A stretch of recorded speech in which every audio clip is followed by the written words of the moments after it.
നമഃ. ഓം ശ്രീ ഗുരുഭ്യോ നമഃ.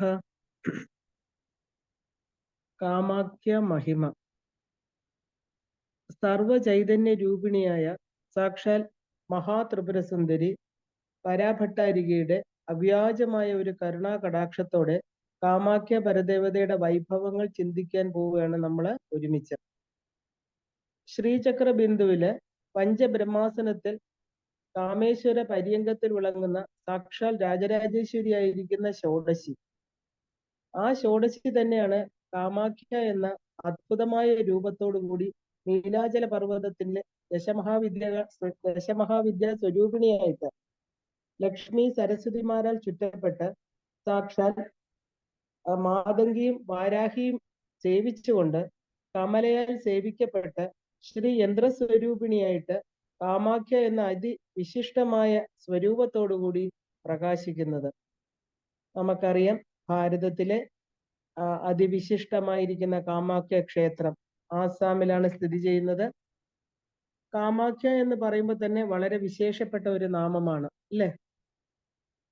പാശാം കുശേഷു കോദണ്ഡ പഞ്ചബാണലസത്കരാം ഉദ്യത് സൂര്യനിഭാം വന്ദേ മഹാത്രിപുര സുന്ദരീം കാമാഖ്യ സിദ്ധിദാതേഷു സർവവിദ്യ സ്വരൂപിണി കാമാഖ്യ വിമുഖ ലോക ആനന്ദിത ഭുവനത്രയേ.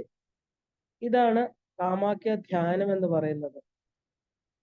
അപ്പൊ സർവ ചൈതന്യ രൂപിണിയായിരിക്കുന്ന സാക്ഷാൽ ലളിതാ മഹാത്രിപുര സുന്ദരി ആ ഒരു പരദേവതയുടെ അവ്യാജമായിരിക്കുന്ന കരുണാകടാക്ഷത്തോടെ മാത്രമേ നമുക്ക് ശക്തിപീഠങ്ങളിൽ പ്രസിദ്ധമായിരിക്കുന്ന ഈ ഒരു കാമാഖ്യ പീഠത്തെക്കുറിച്ച് നമുക്ക് ചിന്തിക്കാനോ അത് ഉൾക്കൊള്ളാനോ സാധ്യമാകും. ശക്തിപീഠങ്ങളിൽ പ്രസിദ്ധമായിരിക്കുന്ന ഒരു മഹാപീഠം, മഹായോനി പീഠം എന്ന പേരില് ദേവി ഭാഗവതത്തില് ക്ഷേത്രരത്നം എന്ന പ്രസിദ്ധമായിരിക്കുന്ന ആ മഹാപീഠമായിട്ട് വിളക്കുന്ന ക്ഷേത്രമാണ് കാമാഖ്യ. കാമാഖ്യക്ക് സമാനമായ ഒരു ക്ഷേത്രമില്ല, കാമാഖ്യക്ക് സമാനമായിട്ടൊരു ദൈവവും ഇല്ലെന്ന് പറയപ്പെടുന്നു. സകല ക്ഷേത്രങ്ങളുടെയും ആധാരഭൂതമായിരിക്കുന്ന ശക്തി ചൈതന്യമായിട്ട് ശ്രീചക്ര ബിന്ദു മധ്യത്തിൽ പ്രകാശിക്കുന്ന അത്ഭുതകരമായ ഒരു മൂർത്തി സ്വരൂപമാണ് കാമാഖ്യ ദേവി സ്വരൂപം.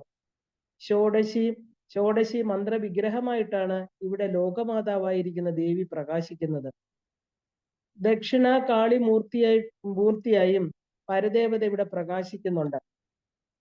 കുബ്ജിക സ്വരൂപമായും ദേവി ഇവിടെ കീർത്തിക്കപ്പെടുന്നു. ഇങ്ങനെ കാമാഖ്യ മഹിമയെ പറയാൻ ഒരുത്തർക്കും സാധ്യമല്ല എന്നുള്ളതാണ് സത്യം. ത്രിമൂർത്തികളായിരിക്കുന്ന ബ്രഹ്മാവിഷ്ണു രുദ്രന്മാർക്ക് പോലും കാമാഖ്യ മഹിമയെ പറയാൻ സാധ്യമല്ല എന്ന് പറഞ്ഞാൽ സാധാരണക്കാരായ നമുക്ക് അമ്മയെക്കുറിച്ച് എന്താണ് പറയാൻ സാധിക്കുന്നത്? ചിന്തിച്ചു നോക്കേണ്ടതാണ്. കാമേശ്വരന്റെ കൂടെ മഹാകാമേശ്വരിയായിട്ട് പരാഭഗവതി ആയിട്ട് ദേവി പ്രകാശിക്കുന്നു. കാളികാ പുരാണം കാമാഖ്യ ദേവിയെ സിദ്ധ കാമേശ്വരി എന്ന പേരിലാണ് വിശേഷിപ്പിക്കുന്നത്. കാമാഖ്യ തന്ത്രമാണ് കാമാഖ്യ ദേവതയെക്കുറിച്ചുള്ള രഹസ്യ അറിവുകൾ നമുക്ക് തരുന്നത്. യോഗിനി തന്ത്രത്തിൽ കാമേശ്വരി മഹിമയെക്കുറിച്ച് വിശേഷമായിട്ട് പറയുന്നുണ്ട്. കാഞ്ചീപുരത്ത് ഏത് പരദേവതയാണോ ശ്രീചക്ര ബിന്ദു സ്ഥാനത്ത് ലളിതാ മഹാത്രിപുര സുന്ദരിയായി കാമാക്ഷിയായി പ്രകാശിക്കുന്നുവോ അതേ ജഗൻ മാതാവ് തന്നെയാണ് ഷോഡശിയായി ദശമഹാവിദ്യകളോടുകൂടി കാമാഖ്യ ദേവത എന്ന നാമത്തോടുകൂടി മറ്റ് 9 ദേവതാ സങ്കല്പങ്ങളോടുകൂടി, അതായത് ഈ 9 ദേവതാ സങ്കല്പങ്ങളും 9 സ്ഥാനങ്ങളില് ദേവിയുടെ ചുറ്റുമായി പ്രതിഷ്ഠിക്കപ്പെട്ടിരിക്കുകയാണ്. അങ്ങനെ ആ ഒരു അഖിലാണ്ട കോടി ബ്രഹ്മാണ്ട ചക്രവർത്തിനിയായ മധ്യമണിദ്വീപമായിരിക്കുന്ന കാമാഖ്യയിൽ കാമാഖ്യ ദേവി, അതായത് കാമാഖ്യ എന്ന മഹാശക്തി വിളങ്ങുകയാണ്. എന്താണ് ഈ പഞ്ചമണിദ്വീപുകൾ? അത് നമ്മൾ അറിഞ്ഞിരിക്കണം അല്ലെ. സാധാരണ ലളിതാ ത്രിപുര സുന്ദരിയുടെ സ്ഥലത്തെയാണ് നമ്മൾ അല്ലെ ശ്രീപുരം മണിദ്വീപ് എന്നൊക്കെ പറയുന്നത്. എന്നാൽ ശാസ്ത്രം പറയണു പഞ്ചമണിദ്വീപുകളുണ്ട്. അപ്പൊ ഈ വിശേഷമായിട്ട് കാളികാ പുരാണത്തിൽ ഇതിനെക്കുറിച്ച് പറയുന്നുണ്ട്. ആനന്ദമണിദ്വീപം, ശൃംഗാരമണിദ്വീപം, മധ്യമണിദ്വീപം, ലീലാമണിദ്വീപം, ജ്യോതിർമണിദ്വീപം, ഇങ്ങനെ 5 മണിദ്വീപങ്ങളാണ് പറയപ്പെടുന്നത്. ഇതില് ആനന്ദമണിദ്വീപം എന്ന് പറയുന്നത് കാഞ്ചി കാമാക്ഷിയിൽ സാക്ഷാൽ കാമാക്ഷി പീഠത്തെ തന്നെയാണ്. ജ്യോതിർമണിദ്വീപം എന്ന് പറയുന്നത് ജ്വാലാമുഖിയിൽ പ്രകാശിക്കുന്ന ക്ഷേത്രമാണ്. മധ്യമണിദ്വീപമായിട്ട് പറയുന്നതാണ് ഈ കാമാഖ്യയിലെ, അതായത് കാമരൂപത്തിലെ പ്രസിദ്ധമായിരിക്കുന്ന കാമാഖ്യ ക്ഷേത്രം. ഇനി ലീലാമണിദ്വീപം എന്നത് വിന്ധ്യാചലത്തിൽ വിളങ്ങുന്ന വിന്ധ്യാവാസിനിയുടെ വാസസ്ഥാനമാണ്. അതുപോലെ തന്നെ ശൃംഗാരമണിദ്വീപം എന്ന് പറയുന്നത് കോലാപുരത്തിലെ പരമേശ്വര പത്നിയായിരിക്കുന്ന ചണ്ഡിക മഹാലക്ഷ്മിയുടെ സ്ഥാനമാണ്. ഇനി ഈ 5 സ്ഥാനങ്ങളും ശ്രീപുരത്തിന് സമാനമായിട്ട് തന്നെ മണിദ്വീപത്തിന് സമാനമായി വിളങ്ങുന്ന ദേവീ ശക്തി, അതായത് പ്രത്യേകിച്ച് ദേവിയുടെ ശക്തി സ്പന്ദനങ്ങളായിട്ട് ഉള്ള സ്ഥലങ്ങൾ തന്നെയാണ്. അപ്പൊ ഈ ഭാരതഭൂമിയിൽ ഈ ദേവിയുടെ സ്പന്ദനങ്ങളായിട്ട് വിളങ്ങുന്ന ഈ 5 ക്ഷേത്രങ്ങൾ വളരെ വളരെ പ്രസിദ്ധമാണ്. ഈ 5 സ്ഥാനങ്ങളും ഏറ്റവും വിശേഷമായി വർത്തിക്കുന്ന ഒരു മഹാപീഠം എന്നതാണ് ഈ കാമരൂപ പീഠം എന്ന് പറയുന്നത്. കാമരൂപ സ്ഥല വിശേഷം എന്താണെന്ന് പറഞ്ഞാല് അവിടുത്തെ ഓരോ മൺതരിയും ഓരോ അണുവും പരാശക്തിയുടെ ചൈതന്യമായിട്ട് പരിപൂർണമായിട്ട് വിളങ്ങുന്നു എന്ന അത്ഭുതമായിരിക്കുന്ന ഒരു ഭൂമിയാണിത്. അതിന്റെ മഹിമയ്ക്ക് സമാനമായിട്ട് ഇനി വേറൊരു സ്ഥലത്തെ പറയാൻ പോലും സാധ്യമല്ല. അത്യത്ഭുതമായ ഒരു ശക്തിപീഠമാണ് കാമരൂപ പീഠം എന്ന് പറയുന്നത്. അവിടെ പ്രത്യക്ഷമായിട്ട് ദേവി ചൈതന്യത്തെ സ്വന്തം ഉള്ളിൽ ഉണർന്ന് അനുഭവിക്കാൻ സാധിക്കുമെന്നതാണ് ഇവിടുത്തെ ഏറ്റവും വലിയ സവിശേഷത. ദേവിയെ ബാഹ്യമായ സ്ഥൂല രൂപത്തെ ധ്യാനിച്ചാൽ അത് ദൃശ്യമാകും. ഇനി മന്ത്രധ്യാനമാണ് അവിടെ ചെയ്യുന്നെങ്കിൽ അവിടെ വെച്ച് തന്നെ മന്ത്രസിദ്ധി ഏർപ്പെടും. കാരണം പരദേവതാ സാന്നിധ്യം അവിടെ പരിപൂർണമായി വിളങ്ങുന്നു എന്നതാണ്. ആ ക്ഷേത്രത്തിൽ ചെന്ന് ദർശനം ചെയ്യുന്ന ഏതൊരാളിനും ആത്മാർത്ഥമായിട്ട് അമ്മയെ വേണം, അവിടെ തൻ്റെ ഉള്ളിൽ തന്നെ ഈ അമ്മയെ ഉണർത്താൻ സാധിക്കും. കാരണം അങ്ങനെ ഒരു വളരെ ഉയർന്ന പവിത്രമായ ഭൂമിയാണ് കാമാഖ്യ. അതായത് കാമാഖ്യയുടെ വിശേഷം എന്ന് പറയുന്നത് ഇവിടെ ദേവി വർഷത്തിൽ 3 ദിവസം രജസ്വലയായിട്ട് അമ്പുവാച്ചി എന്ന പ്രസിദ്ധമായ ഉത്സവം കൊണ്ടാടുന്നു എന്നുള്ളതാണ്. ഇവിടെ എന്താ പറയാ, ആ ഒരു ദുര എന്ന പേരിൽ വിളങ്ങുന്ന ഒരു വിഷയം ആണിത്. കാരണം ദേവി ഭാഗവതത്തിലെ ക്ഷേത്രരത്നമായി വിളങ്ങുന്ന കാമാഖ്യ ആദിശക്തിയായ ജഗന്മാതാവായിരിക്കുന്ന മഹാമായ സ്വരൂപിണിയായ ദേവി 3 നാൾ രജസ്വലയായി വാഴുന്ന ഒരു ക്ഷേത്രമാണെന്ന് രേഖപ്പെടുത്തിയിട്ടുണ്ട്. ദേവി ഭാഗവതത്തിലും ഇത് രേഖപ്പെടുത്തിയിട്ടുണ്ട്. ഇന്നും പരാശക്തിയുടെ സാന്നിധ്യം അവിടെ പരിപൂർണമായി വിളങ്ങുന്നത് കൊണ്ടാണ് ഭക്തർക്ക് ആ ഒരു ദേവിയുടെ അനുഭവം അവിടെ ഉണ്ടാകുന്നത്. അമ്പുവാചി എന്ന പേരിൽ അറിയപ്പെടുന്ന 3 ദിവസങ്ങൾ 2024 ജൂൺ 22-ാം തീയതി മുതൽ 26-ാം തീയതി, അതായത് 22, 23, 24, 25 തീയതികളിലായിരുന്നു ഇവിടെ അമ്പുവാചി ആഘോഷങ്ങൾ നടന്നത്. ഇവിടെ ദേവി ഭക്തന്മാരുടെ ഒരു ഒഴുക്ക് തന്നെയാണ് ഈ സമയത്ത് അനുഭവപ്പെടുന്നത്. ദേശം മുഴുവനും ഇവിടെയുള്ള എല്ലാ യോഗികളും ഏത് ഉപാസനാ മാർഗത്തിലുള്ളവരാണെങ്കിലും ശരി, കാമാഖ്യ ക്ഷേത്രത്തിലെത്തി അവിടെ നമസ്കരിച്ച് ജപമന്ത്രങ്ങൾ ചെയ്ത് സിദ്ധി വരുത്തി പരാശക്തിയുടെ വിശേഷമായിരിക്കുന്ന അനുഗ്രഹം നേടി പൂർണ്ണതയോടുകൂടി തിരിച്ച് മടങ്ങാറുണ്ട്. അപ്പൊ ഈ അമ്പുവാചി എന്താ പറയാ, അമ്പുവാജിയിൽ പങ്കെടുക്കുന്നവർക്ക് പ്രത്യേകമായിട്ട് അനുഗ്രഹം ലഭിക്കുന്ന ഒരു കാലമാണ് ഈ സമയം. ജഗന്മാതാവായിരിക്കുന്ന ദേവി രജസ്വലയായിരിക്കുന്ന കാലം എന്നുള്ള പ്രത്യേകതയാണ് ഈ പ്രത്യേക അനുഗ്രഹങ്ങൾക്ക് കാരണം. ഈ 3 ദിവസങ്ങളിൽ ക്ഷേത്രത്തിൽ ഒരു പൂജയും ഉണ്ടാകുകയില്ല. നടയെല്ലാം തന്നെ അടച്ചിരിക്കും. അതിനുശേഷം 4-ാം ദിവസമാണ് ദേവിക്ക് പ്രത്യേക പൂജകളെല്ലാം തന്നെ നടക്കുന്നത്. നമുക്കറിയാം, കാമാഖ്യയുടെ അടുത്തുകൂടെ ഒഴുകുന്ന ആ ഒരു നർമ്മദ നദിയുടെ ജലം ആ ഒരു ചുവന്ന നിറത്തിൽ കുത്തി ഒഴുകുന്ന കാഴ്ച ഇന്നും നമ്മളെ എല്ലാവരും, ഭക്തരെ മാത്രമല്ല ലോകത്തെമ്പാടുമുള്ള ജനങ്ങളെ അത്ഭുതപ്പെടുത്തുന്ന ഒരു കാഴ്ചയാണ്. ഈ അമ്പുവാചി കാലത്തെ കാമാഖ്യ ക്ഷേത്രത്തെ ചുറ്റിയിരുന്ന് ദേവമന്ത്രങ്ങളെയോ മൂലമന്ത്രത്തെയോ സ്തോത്രങ്ങളെയോ ശ്രീവിദ്യ ജപങ്ങളോ ഏത് ജപങ്ങളെയാണ് നമ്മൾ അനുസന്ധാനം ചെയ്താലും പരാശക്തിയുടെ ആ ഒരു കരുണാദൃഷ്ടിയാലെ അവർക്ക് മന്ത്രസിദ്ധി എന്നത് തർക്കമറ്റ വിഷയമാണ്. അത്രയ്ക്ക് പവിത്രമായിരിക്കുന്ന ഒരു പുണ്യകാലമാണ് ഇതെന്നാണ് ഐതിഹ്യം. കാമാഖ്യ തന്ത്രം പറയുന്നു, 51 ശക്തിപീഠങ്ങളിലും മന്ത്രസിദ്ധി ഉണ്ടാകുന്നതിന്റെ 10 മടങ്ങ് കോടി സിദ്ധി കാമാഖ്യ ക്ഷേത്രത്തിൽ എവിടെ ഇരുന്ന് ജപിച്ചാലും ഉണ്ടാകുന്നു.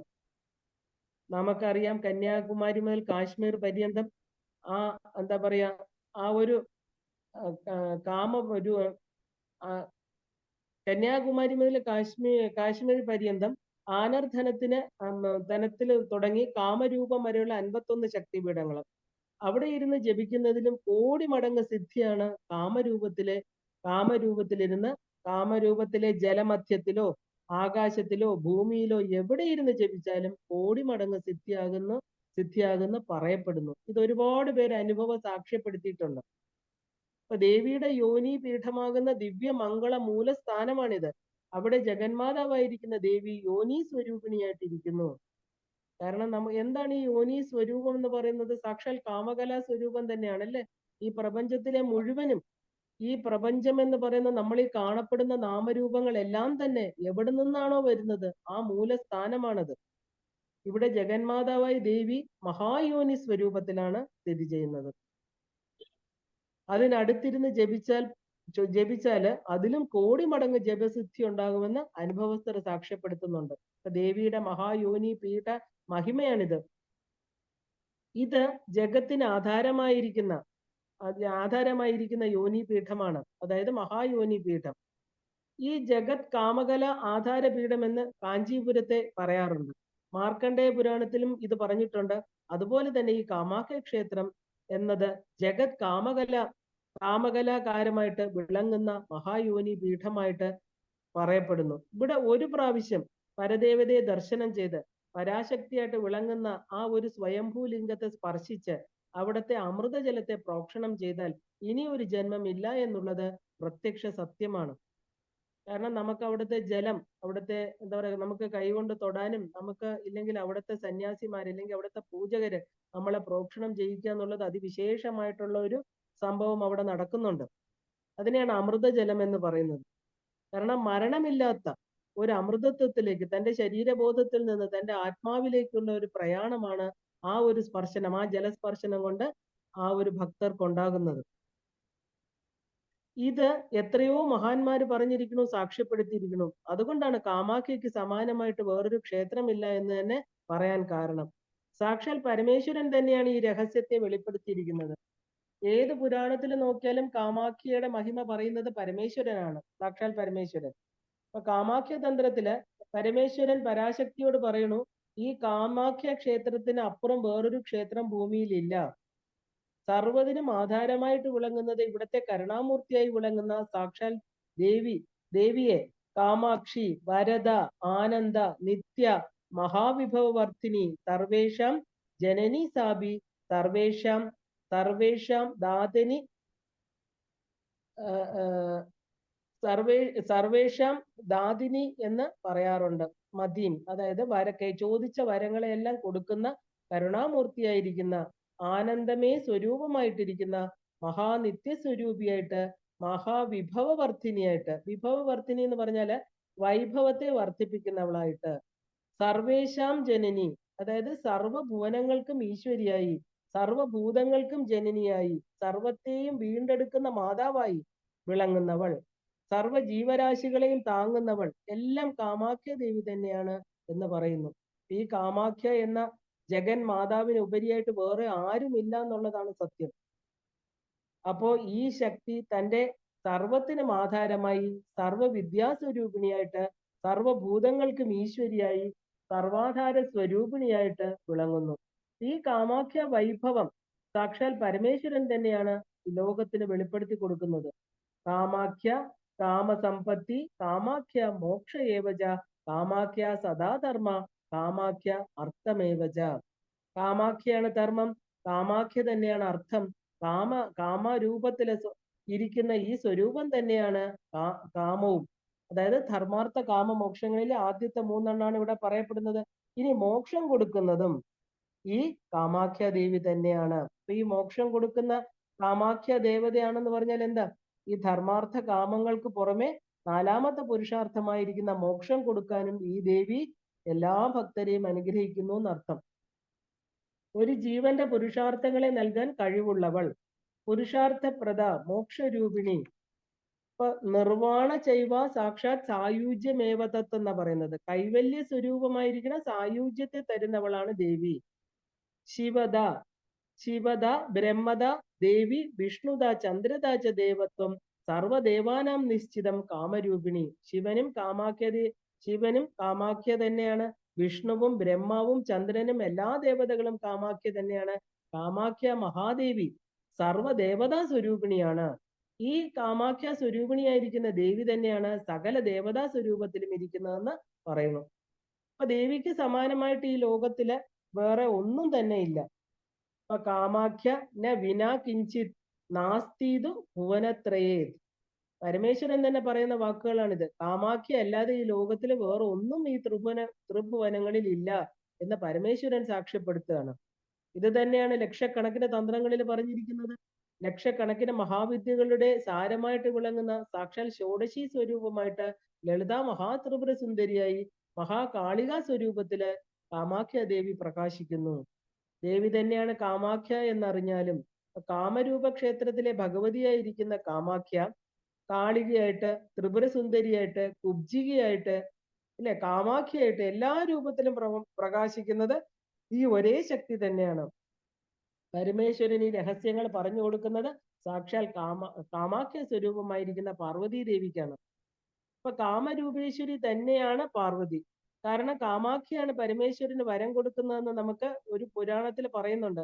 അതായത് ആ ഒരു ശാക്ത മഹാഭാഗവത പുരാണത്തിൽ പറയുന്നുണ്ട് ഈ കഥ. അതായത് കാമേശ്വരൻ കാമരൂപ ക്ഷേത്രത്തിൽ പോയി അതികഠിനമായിട്ടുള്ള തപസ് അനുഷ്ഠിച്ചിരുന്നുവെന്നും അപ്പോൾ എന്താ പറയാ ഷഡാംനായ മൂർത്തിയായി 6 മുഖങ്ങളോടുകൂടി 12 കരങ്ങളോടുകൂടി സിംഹവാഹനത്തിൽ ആരൂഢയായിട്ട് കാമാഖ്യ ദേവി ദർശനം കൊടുത്തുവെന്നും ആ ഭഗവാനോട് വിഷമിക്കേണ്ട, ഞാൻ 2 രൂപത്തിൽ വന്ന് അങ്ങയെ വിവാഹം ചെയ്യുന്നുണ്ട്, ദക്ഷന്റെ പുത്രിയായിരിക്കുന്ന ദാക്ഷായണിയായിട്ട് യോഗം ചെയ്തതിന് ശേഷം ഗംഗാ സ്വരൂപത്തില് അർത്ഥാംഗമായും പൂർണാംശമായി പാർവതിയായും ശിവനെ പരിണയിക്കുമെന്ന കാമാഖ്യ ദേവി തന്നെയാണ് ശിവന് വരം കൊടുക്കുന്നത്. ഈ ക്ഷേത്രം അതുകൊണ്ട് കാമരൂപം എന്നാണ് അറിയപ്പെടുന്നത്. കാഞ്ചീപുരത്തിലും പരമശിവൻ വിശേഷമായിട്ട് ദേവിയെ ഉപാസന ചെയ്ത് പ്രീതിപ്പെടുത്തുന്നുണ്ട്. അതുപോലെ തന്നെ കാമാഖ്യയിലും വിശേഷ ആരാധനകൾ ചെയ്തിട്ടുണ്ട്. ഈ 2 ക്ഷേത്രങ്ങളും വിശേഷമായി പരമേശ്വരനാൽ ദേവിയെ ആരാധിക്കപ്പെട്ട ക്ഷേത്രങ്ങൾ തന്നെയാണ്. ഒന്ന് കാഞ്ചീപുരവും ഈ കാമരൂപവും, അതായത് ശ്രീവിദ്യ ലളിത മഹാത്രിപുര സുന്ദരിയായി ദേവി സമ്പൂർണമായി വിളങ്ങുന്ന ശക്തിപീഠങ്ങളാണ് ഇത് രണ്ടും. അപ്പൊ കാമരൂപത്തിലെ കാമാഖ്യ, ഉത്കല ക്ഷേത്രത്തിലെ ജോധ്പൂരിലെ വിരജ, പഞ്ചാബിലെ ജലന്ധറിലെ ത്രിപുര മാലിനി, കാഞ്ചീപുരത്തിലെ കാമാക്ഷി, ഈ 4 ക്ഷേത്രങ്ങളും വളരെയധികം വിശേഷപ്പെട്ട ദേവി പീഠങ്ങളായിട്ട് ഭാരതത്തിൽ അറിയപ്പെടുന്നുണ്ട്. ഇതിന് എന്താണെന്ന് വെച്ചാല് ഇത് നമ്മൾ ലളിതാ സഹസ്രനാമത്തിൽ വായിക്കുന്ന 4 പീഠങ്ങളായിട്ടാണ് ഇത് പറയപ്പെടുന്നത്. കാമഗിരി പീഠം, ഒഡ്യാണ പീഠം, ജാലന്ധര പീഠം, പൂർണ്ണഗിരി പീഠം. ഈ നാമങ്ങളിലാണ് ഈ ക്ഷേത്രങ്ങൾ അറിയപ്പെടുന്നത്. അപ്പൊ മഹാശക്തിയുടെ ശക്തി പൂർണ്ണമായി വിളങ്ങുന്ന ആ ഒരു ശ്രീമൻ നഗരത്തിന് സമാനമായിട്ട് ഭൂമിയിലുള്ള സ്ഥലങ്ങളാണ് ഇതെല്ലാം തന്നെ. ഇപ്പൊ കാമരൂപ പീഠത്തിലെ അമ്പുവാജി വളരെ ഭംഗിയായിട്ട് നടക്കുന്ന ഇന്നും ഈ ഭൂമിയിൽ വളരെ ഒരു അത്ഭുതം തന്നെയാണ്. ഭാരതഭൂമി അതുകൊണ്ട് തന്നെ മാതൃഭൂമി, നമ്മുടെ മാതൃഭൂമി എന്ന് പറഞ്ഞാൽ അമ്മയ്ക്ക് സമാനമാണ് അല്ലെ. ആ ഒരു പുണ്യഭൂമിയായിട്ട് വിളങ്ങുന്നത് അതുകൊണ്ട് തന്നെയാണ്.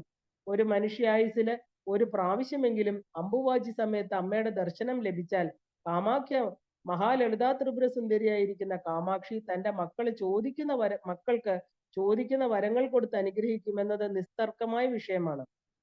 സകല ഭുവനങ്ങൾക്കും അഭികാരിണിയായി വിളങ്ങുന്ന സാക്ഷാൽ കാമാഖ്യ തന്നെയാണ് സാക്ഷാൽ ലളിത പരമേശ്വരി ദേവി. അപ്പോ ദേവി തന്റെ എന്താ പറയാ ഭക്തർക്ക്, തന്നെ ആശ്രയിക്കുന്നവർക്ക് കൊടുക്കുന്ന തന്റെ വൈഭവ വിശേഷങ്ങൾ പറഞ്ഞാല് ഈ ഭൂലോകം, അതായത് ഈ ഭൂലോക ക്ഷേത്രങ്ങളില് ഈ ക്ഷേത്രത്തെയാണ് അതുകൊണ്ട് നമ്മൾ ക്ഷേത്ര രത്നം എന്ന് പറയുന്നത്. കാമാഖ്യ എന്ന് പറഞ്ഞാൽ ക്ഷേത്ര രത്നം. എന്തുകൊണ്ടാണ് എല്ലാ ക്ഷേത്രങ്ങളിലും രത്നമായിട്ട് വിളങ്ങുന്നത്? അവിടെ ചെന്ന് എന്ത് ചോദിച്ചാലും മനസ്സറിഞ്ഞ്, അമ്മയുടെ ഭക്തർ മാത്രമല്ല അല്ലാത്തവർ പോലും അവിടെ ചെന്ന് ചോദിച്ചു കഴിഞ്ഞാൽ, എന്താ കാരണം? സകല ദേവതാ സ്വരൂപിണിയാണ് അമ്മ. അവിടെ ചെന്ന് ചോദിച്ചു കഴിഞ്ഞാൽ എന്ത് ഇഷ്ടവരവും കൊടുക്കുന്നവളാണ് ദേവി. അതുകൊണ്ട് തന്നെയാണ് ഈ ക്ഷേത്രത്തിന് ക്ഷേത്ര രത്നം എന്ന് ഭാഗവതത്തിൽ പറയുന്നത്. ഇതിന് സമാനമായിട്ട് വേറെ ക്ഷേത്രങ്ങളില്ല. കാരണം ഇവിടെ ദേവി രജസ്വലയാകുന്നു എന്നത് തന്നെയാണ് ഏറ്റവും വലിയ പ്രധാനം അല്ലെ. സർവ്വതിനും കാരണമായിരിക്കുന്ന കാരണഭൂതയും ആ മൂലശക്തിയുമായിരിക്കുന്ന കാമാഖ്യ. കാളികാ പുരാണം ദേവിയുടെ സ്വരൂപം പറയുന്നത് 6 ശിരസ്സുകളുണ്ട് ദേവിക്ക്, 12 കരങ്ങള്, സിംഹവാഹിനിയാണ്. അപ്പൊ എങ്ങനെയാണ് ദേവിയുടെ രൂപം നമുക്ക് കാണാൻ പറ്റുന്നതെന്ന് ചോദിച്ചാൽ, സിംഹത്തിന്റെ മുകളിൽ ഒരു ശവം കിടക്കുന്നു. അതിന്റെ നാഭിയിൽ നിന്നൊരു താമര, ആ താമരയിൽ 6 മുഖത്തോടു കൂടിയും 12 കരങ്ങളോട് കൂടിയും ഭഗവതിയായിരിക്കുന്ന കാമാഖ്യ പ്രകാശിക്കുന്നു. മുഖങ്ങളും 6 മഹാവിദ്യാ സ്വരൂപമാണെന്ന് പറയപ്പെടുന്നു. കാമാഖ്യ ദശമഹാവിദ്യകളുടെ സമഷ്ടി ഭാവമാണ്. കാമാഖ്യയെ കാളിയായി, ത്രിപുര സുന്ദരിയായി, ദശമഹാവിദ്യാ സ്വരൂപങ്ങളിൽ എല്ലാം തന്നെ പറയപ്പെടുന്നുണ്ട്. അപ്പൊ ഈ 6 മുഖങ്ങൾ എന്ന് പറയുന്നത് 6 മഹാവിദ്യാ സ്വരൂപങ്ങളാണെന്ന് നമ്മൾ കണ്ടു. ആ വിദ്യകൾക്കെല്ലാം തന്നെ തനിയെ ധ്യാനങ്ങളുണ്ട്. അതിൽ കാളികാ പുരാണത്തിൽ ഇത് വിശദമായി പറയുന്നുണ്ട്. 6 മഹാവിദ്യകൾ ഏതൊക്കെയാണെന്ന് ചോദിച്ചാല് ശാരദ, മഹേശ്വരി, ത്രിപുര, കാമാഖ്യ, കാമേശ്വരി, ചണ്ഡ. ഇതാണ് 6 വിദ്യകൾ ഈ ദേവിയുടെ 6 മുഖങ്ങളായിട്ടിരിക്കുന്നത്. ശാരദ എന്ന് പറയുന്ന ദേവിയുടെ മുഖം പച്ച നിറത്തിലും, മഹേശ്വരിയുടെ മുഖം വെള്ള നിറത്തിലും, ത്രിപുരയുടെ മുഖം മഞ്ഞ നിറത്തിലും, ചുവന്ന മുഖം എന്ന് പറയുന്നത് കാമാഖ്യ ദേവിയുടെയും, കറുത്ത മുഖം അതായത് കറുപ്പ് മുഖത്തോട് കൂടിയത് കാമേശ്വരിയുടെയും, പല നിറങ്ങളോട് കൂടിയിരിക്കുന്നത് ചണ്ഡാദേവിയുടേതുമാണെന്ന് കാളികാ പുരാണം പറയുന്നു. മാത്രമല്ല ഷഡാംനായ നായികയായിരിക്കുന്ന കാമാഖ്യ ദേവിയെ എല്ലാ ആംനായങ്ങളിലും പൂജിക്കാമെന്നും പറയുന്നുണ്ട്. ശ്രീവിദ്യാ സമ്പ്രദായത്തിൽ നമുക്കറിയാം 6 ആംനായങ്ങളിലായിട്ട് കോടിക്കണക്കിന് മന്ത്രദേവതകളാണ് ഉള്ളത്.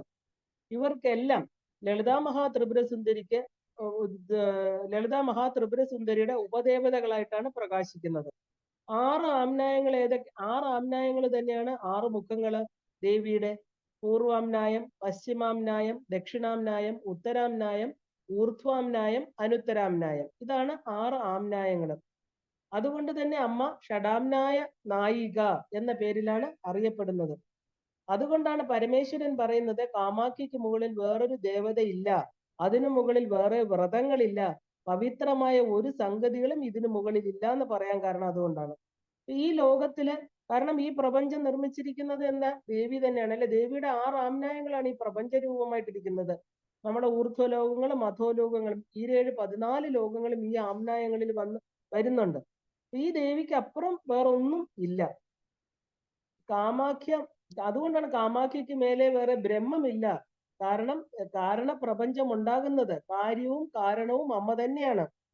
അപ്പൊ ദേവി തന്നെയാണ് ഈ പരബ്രഹ്മ സ്വരൂപിണിയായിട്ടിരിക്കുന്നത്. ഇത് ശാക്ത മഹാപുരാണത്തിൽ മുഴുവനും കാമാഖ്യ വൈഭവത്തെ കുറിച്ചാണ് പറയുന്നത്. അപ്പൊ സാക്ഷാൽ പരദേവതയായിരിക്കുന്ന ദാക്ഷായണിയുടെ യോനി ഭാഗം വീണ ക്ഷേത്രമാണ്. കഥ നമുക്കറിയാമില്ലേ? ദക്ഷയാഗം, ദക്ഷന്റെ സദസ്സിൽ വന്ന അപമാനം, അവിടെ സ്വന്തം ദേഹത്യാഗം ചെയ്യുന്നു. ശിവൻ ദേവിയെ എടുത്ത് ചുമലിലേറ്റി കൊണ്ടുപോകുന്ന ഈ ഭാരതഭൂമിയിലൂടെ ആ സുദർശന ചക്രം കൊണ്ട് മഹാവിഷ്ണു 51 കഷ്ണങ്ങളാക്കി ദേവിയുടെ ശരീരത്തെ ഭാരതഭൂമിയിൽ ഇടുന്നു. അങ്ങനെ ആ മഹായോനി വീണ മഹാപീഠമാണ് ഈ ക്ഷേത്രം, അതായത് കാമാഖ്യ ക്ഷേത്രം എന്ന് പറയുന്നത്. കാരണം ഈ ക്ഷേത്രത്തിന് കൊടുക്കാൻ കഴിയുന്ന പുണ്യം ഈ ഭൂമിയിൽ മറ്റൊരു സ്ഥലത്തിനും ഇല്ല എന്ന് പറയാൻ അതുകൊണ്ടാണ് അങ്ങനെ പറയുന്നത്. ഇത്രയും മഹത്വം ഈ ഭൂമണ്ഡലത്തിലെ മറ്റൊരു ക്ഷേത്രത്തിനുമില്ല. കാമാഖ്യക്ക് സമാനമായ ഒരു പുണ്യവും പവിത്രതയും കൊടുക്കുന്ന ഒരു ക്ഷേത്രം ഈ ഭൂമണ്ഡലത്തിൽ ഇല്ല എന്ന് പറയാം. മഹാഭാഗവത പുരാണം പറയുന്നു, കാമാഖ്യ കാളികാദേവി സ്വയം ആദ്യ സനാതനി തസ്യ പരമേശ്വരി സ്ഥിത നവവിദ്യാ മഹാമതേ സർവവിദ്യാത്മിക കാളി കാമാഖ്യ രൂപിണി യഥ തത്ര സംപൂജ്യ പൂജവിത് ശ്രേഷ്ഠദേവതാം ഇഷ്ടമന്ത്രം ജപേത് ഭക്ത്യ സിദ്ധമന്ത്രോ പവേത് തഥാ ധ്യായതാം പരമേശാനിയും കാമാഖ്യാം കാളികാം വരാം. കാമാഖ്യ മഹിമയെ കുറിച്ചാണ് ഇത് പറഞ്ഞിരിക്കുന്നത്. ഈ കാമാഖ്യ തന്നെയാണ് സാക്ഷാൽ കാമാഖ്യ ദേവി, സ്വയം ആദ്യസ്വരൂപിണിയായിരിക്കുന്നവൾ. എന്താണ് ആദ്യസ്വരൂപിണി? സർവവും ഉണ്ടാകുന്നതിന് മുൻപ് ഉണ്ടായിരുന്നത്, സാക്ഷാൽ പരാശക്തി മാത്രമായിട്ടിരുന്നത്, ആദ്യശക്തിയായവൾ. അതുകൊണ്ട് തന്നെ ത്രിപുര എന്നുള്ള പേര് ദേവിക്ക് വളരെ എന്താ പറയാ ചേരുന്നതാണ് അല്ലേ. ത്രിമൂർത്തികൾക്ക് മുമ്പ് ഉണ്ടായിരുന്നവൾ, സനാതനി, മുൻപേ ഉണ്ടായിരുന്നവൾ എന്ന് പറഞ്ഞാൽ സനാതനം എന്ന് പറഞ്ഞാൽ ഒരിക്കലും നശിക്കാത്തത്, എന്നും ഉണ്ടായിരുന്നത്. ആദ്യ എന്ന് പറഞ്ഞാൽ എല്ലാറ്റിനും മുൻപുണ്ടായിരുന്നവൾ. അപ്പൊ തസ്യ പാർശ്വസ്ഥിത സ്ഥിതാഹ നവവിദ്യ മഹാമതേ. ഈ കാമാഖ്യ ദേവിക്ക് ചുറ്റും ആരായിരിക്കുന്നത്? 9 മഹാവിദ്യകള്. അവരവരുടെ സ്ഥാനങ്ങളിൽ ദേവിയെ ഭജിച്ചുകൊണ്ടിരിക്കുന്നു. അപ്പൊ ദശവിദ്യകളും കാമാഖ്യ ക്ഷേത്രത്തിൽ പ്രകാശിക്കുന്നു എന്ന് പറയണു. ആരൊക്കെയാണ് ഈ ദശവിദ്യകള്? കാളി, താര, ഷോഡശി, ഭുവനേശ്വരി, ഭൈരവി, ചിന്നമസ്ത, ധൂമാവതി, ബഗളാമുഖി, മാതങ്കി, കമലാംബിക. അല്ലെ, ദശമഹാവിദ്യകള് 10 പേരും പ്രകാശിക്കുന്ന ഭാരതത്തില് ഏറ്റവും പുണ്യഭൂമിയായിരിക്കുന്ന ഭാരതം എന്ന് തന്നെ പറയണം. ഒരു ക്ഷേത്രത്തില് 10 മഹാവിദ്യകൾ പ്രകാശിക്കണം അല്ലെ. അങ്ങനെയുള്ള ഒരു പുണ്യഭൂമിയാണ് കാമാഖ്യ. സർവവിദ്യാത്മിക കാളി കാമാഖ്യ രൂപിണി തഥ. സർവവിദ്യകളുടെയും എന്താ പറയാ ഉപവിദ്യകളുടെയും എല്ലാ വിദ്യകളുടെയും ഉപവിദ്യകളുടെയും വടിവായിട്ട് പ്രകാശിക്കുന്നവൾ സാക്ഷാൽ കാമാഖ്യ. അപ്പൊ കാളി തന്നെയാണ് കാമാഖ്യ സ്വരൂപം എന്നർത്ഥം. അപ്പൊ ഈ ക്ഷേത്രത്തില് നമ്മുടെ ഇഷ്ടദേവതയെ പൂജിക്കുന്നത്, അതായത് ഇഷ്ടമന്ത്രം ജപിച്ചാലോ നമുക്ക് ഇഷ്ടദേവതയെ പൂജിച്ചാലോ അത് സിദ്ധമന്ത്രമായിട്ട് തീരും എന്ന് പറയുന്നു. അതായത് മന്ത്രസിദ്ധി കിട്ടും എന്നർത്ഥം. അതായത് ഇപ്പൊ നമ്മൾ ശൈവ ഉപാസകരാണെങ്കിലോ സൗരമോ വൈഷ്ണവമോ ആയിട്ടുള്ള ഏതെങ്കിലും ഉപാസന മാർഗത്തിൽ പോണവരാണെങ്കിൽ പോലും അവര് കാമാഖ്യയിൽ ചെന്നിരുന്ന് ജപിക്കുകയാണെങ്കിൽ അവർക്ക് മന്ത്രസിദ്ധി കൈവരും എന്ന് പറയുന്നു. ധ്യായതാം പരമേശാനിയും കാളികാം പര. സകല സിദ്ധികളും തരുന്ന കാമാഖ്യ ദേവിയാണ് എല്ലാ കാര്യകാരണങ്ങളുടെയും പ്രഭവസ്ഥാനം. അതുകൊണ്ട് തന്നെയാണ് ഏത് ചെയ്താലും ഏത് ദേവതയെ ഭജിച്ചാലും പൂർണ്ണമായിരിക്കുന്ന അനുഗ്രഹം ലഭിക്കുന്നതെന്ന് പറയുന്നു. ദേവി മഹിമയെ വ്യാസഭഗവാൻ വീണ്ടും വീണ്ടും പ്രകീർത്തിക്കുന്നു. മഹാഭാഗവത പുരാണത്തില് ആദിശക്തി സ്വരൂപിയായിരിക്കുന്ന ജഗന്മാതാവ് കാമാഖ്യയില് എല്ലാവർക്കും അനുഗ്രഹം ചൊരിഞ്ഞുകൊണ്ട് പ്രകാശിക്കുന്നു. കാന്ത കാമസ്വരൂപ കാമാഖ്യ കുലപാലിനി കുലീന കുലവത്യംബ ദുർഗ ദുർഗാർത്തി നാശിനി. എല്ലാവരുടെയും കുലദേവതയായിരിക്കുന്ന കാളി അല്ലെ, കാളികാദേവി ദുർഗയായിട്ട് ദുർഗാർത്തി നാശിനിയായിട്ട് കാമാഖ്യ ക്ഷേത്രത്തിൽ പ്രകാശിക്കുന്നു. എന്താ ഇതിന്റെ അർത്ഥം? എല്ലാ കുലദേവതകളും അവനവന്റെ കുലം എന്ന് പറയുന്ന കുലദേവതയായിട്ട് പറയുന്നത് കാളിയാണ് അല്ലേ. ആ കാളി പൂർണ്ണ സ്വരൂപമായിട്ടിരിക്കുന്ന സ്ഥലമാണ് കാമാഖ്യ. അപ്പൊ ദേവി സ്വരൂപം തന്നെ മഹാമംഗള സ്വരൂപമാണ്. എന്താണ് അമ്മയുടെ സ്വരൂപം? ദേവി സിംഹവാഹനത്തിൽ ഇരിക്കുന്നു. ഈ സിംഹത്തിന്റെ പുറത്തായിട്ട് നമ്മൾ കാണുന്നത് ഒരു ശവമാണ് അല്ലെ. ആ ശവത്തിന്റെ നാഭിയിൽ നിന്നൊരു താമര, ആ താമരയിൽ 6 മുഖങ്ങളും 12 കൈകളോടും കൂടിയ കാമാഖ്യ ഭഗവതി പ്രകാശിക്കുന്നു. ദേവിക്ക് 3 സ്വരൂപങ്ങളുണ്ട്. എന്തൊക്കെയാണ്? ചാമുണ്ട, ചണ്ട, ത്രിപുര. അതാണ് ഈ സിംഹവാഹനത്തില് ഇരിക്കുമ്പോൾ മാത്രം. അതായത് നമുക്ക് ഓരോ വാഹനമായിട്ട് നമുക്ക് നോക്കാം. അതായത് വാഹനത്തിൽ മാത്രം ഇരിക്കുമ്പോൾ ദേവിയെ നമ്മള് ചണ്ഡി എന്ന നാമത്തിൽ അറിയപ്പെടുന്നു. താമര പുഷ്പത്തിൽ ഇരിക്കുമ്പോൾ ദേവിയെ ത്രിപുര എന്നുള്ള പേരിൽ അറിയണു. ശവത്തിന്റെ പുറത്തിരിക്കുമ്പോൾ ദേവി ചാമുണ്ട. നമ്മള് ദേവി മഹാത്മ്യത്തിൽ കേട്ടിട്ടുണ്ടല്ലേ, ദേവി ചാമുണ്ട ശവവാഹന.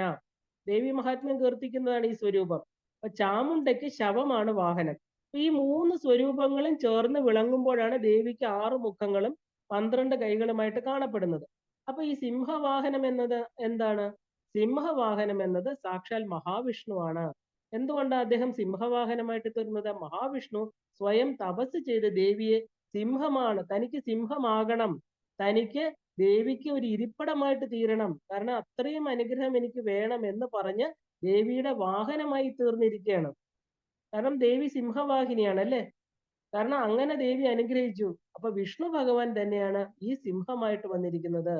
അങ്ങനെ ദേവി സിംഹവാഹിനിയായിട്ട് തീർന്നു. ഇനി ശവമായിട്ടിരിക്കുന്നത് ആരാ? സാക്ഷാൽ പരമേശ്വരൻ അല്ലേ. ശിവശക്തിയായുക്തോ യതി ഭവതി ശക്ത പ്രഭവിതും. ദേവിയുടെ ശക്തി ഇല്ലെങ്കിൽ ആരാ ശിവൻ? ശവമായിട്ട് കിടക്കുകയാണ്. അപ്പൊ സാക്ഷാൽ പരമശിവനാണ് ശവമായിട്ടിരിക്കുന്നത്.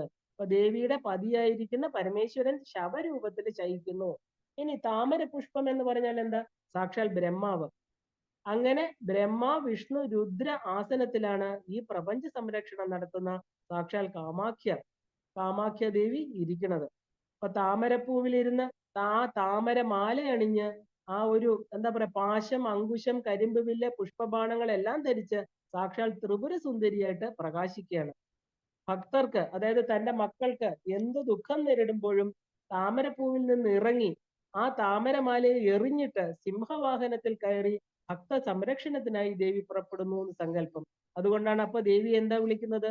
ദുർഗ, ദുർഗാർത്തി നാശിനി. അപ്പോ കാമാഖ്യ എന്ന് പറഞ്ഞാൽ എന്താ? കാമാഖ്യ സ്വയം ചണ്ഡി, കാമാഖ്യ സ്വയം ത്രിപുര സുന്ദരി, കാമാഖ്യ സ്വയം ചാമുണ്ട. എല്ലാ രൂപത്തിലും അനുഗ്രഹ വർഷം ചൊരിഞ്ഞ് ഈ കാമാഖ്യ എന്ന് പറയുന്ന രൂപത്തില് ദേവി ആ കാമാഖ്യ പീഠത്തില് ദേവി വർത്തിക്കുന്നു. കാമാഖ്യ തന്നെയാണ് സ്വയം കുബ്ജിക. നമ്മൾ കുബ്ജിക തന്ത്രത്തെ കുറിച്ച് കേട്ടിട്ടുണ്ട് അല്ലെ? ദേവിയുടെ ആമ്നായങ്ങളില് വളരെ പ്രധാനപ്പെട്ട ഒരു ആമ്നായത്തിലെ ദേവതയാണ് കുബ്ജിക. അപ്പൊ ശ്രീവിദ്യ മന്ത്രമൂർത്തിയായി പ്രകാശിക്കുന്ന ത്രിപുര സുന്ദരിയും കാമാക്ഷിയും കാമാഖ്യ തന്നെയാണെന്നുള്ള രഹസ്യം ഭക്തർ അറിയണം. കാരണം ദക്ഷിണാകാളികയും ഇതേ കാമാഖ്യ തന്നെയാണ്. യോനി മാത്ര ശരീരായ. ആ ദേവിക്ക് എന്താ പറയാ, ഇതിനകത്ത് പറയുന്ന ദേവിയുടെ പ്രത്യേകിച്ച് അവിടെ രൂപങ്ങളൊന്നും പറഞ്ഞില്ലെങ്കിൽ അമ്മയെ എന്തായിട്ടാ നമ്മൾ കാണുന്നത്? യോനി രൂപത്തില്. അതുകൊണ്ടാണ് ദേവിക്ക് യോനി മാത്ര ശരീരായ എന്ന് പറയുന്നത്. കുഞ്ചവാസിനി കാമഥ രജസ്വല മഹാതേജ കാമാക്ഷിയും ധ്യായതാം സദാ. ഇത് കാമാക്ഷി ധ്യാനമാണ്. ഒരുപാട് ധ്യാനങ്ങളുണ്ട് ദേവിക്ക്. കാരണം ദേവി ശരീരമേ യോനിയാണ് അല്ലെ? നമ്മുടെ വിശ്വയോനിയാണ് അമ്മ.